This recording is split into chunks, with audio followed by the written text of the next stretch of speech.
Today we're going to be making a Vasilopita, which is a Greek cake that is used to celebrate the coming of the new year.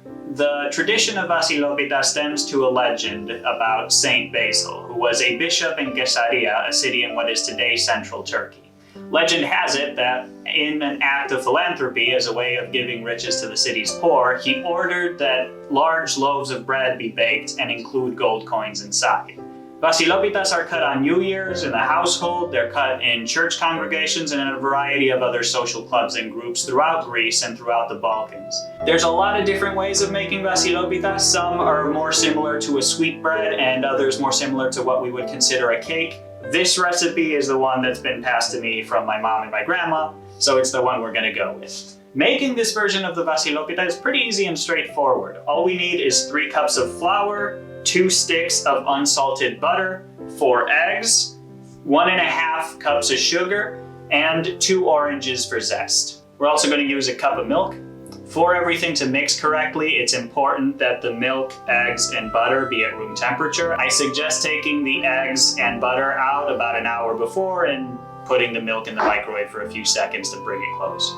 It helps to have some kind of electric mixer, be it tabletop or handheld, and also some kind of a spatula or scraper to get the edges of the bowl as you're mixing everything together. In the tradition of any good Greek household, we have a round pan with a large edge that we use for all kinds of pies and cakes. To prevent the Vasilopita from sticking to the bottom, we've also cut a round circle of parchment paper, which we're going to make stick to the bottom with some spray.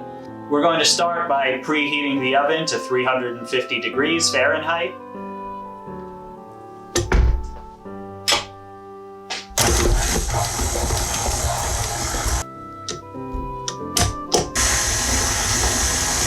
All right, now with the butter nice and creamy, we're going to add in the sugar and start slow so it doesn't fly everywhere.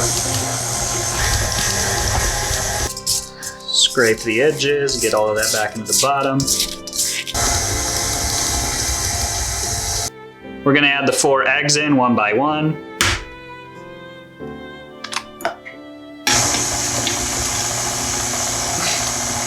Now we're gonna take 4 teaspoons of baking powder and mix it in with the 3 cups of cake flour.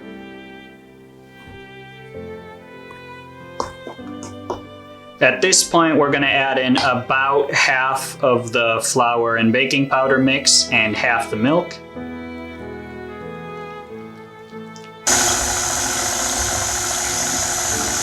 In goes the other half.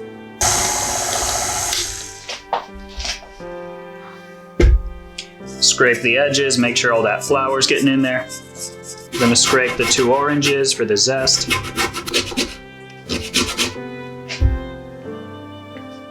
Yeah, that's a good amount of zest.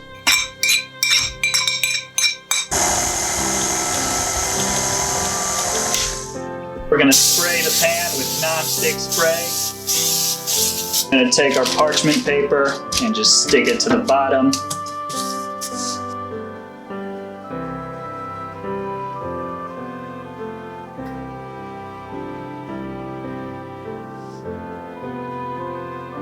We're gonna let that bake for an hour.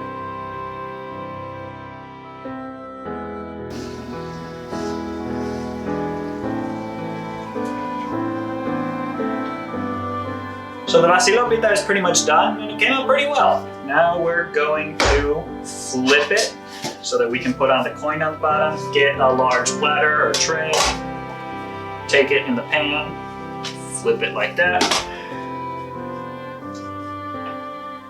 Perfect. Now we can just take out the parchment paper from earlier. It should come right off. Gold coins are a little hard to come by these days, so I just wrapped a quarter with aluminum foil and I'm gonna put it into one of the slices.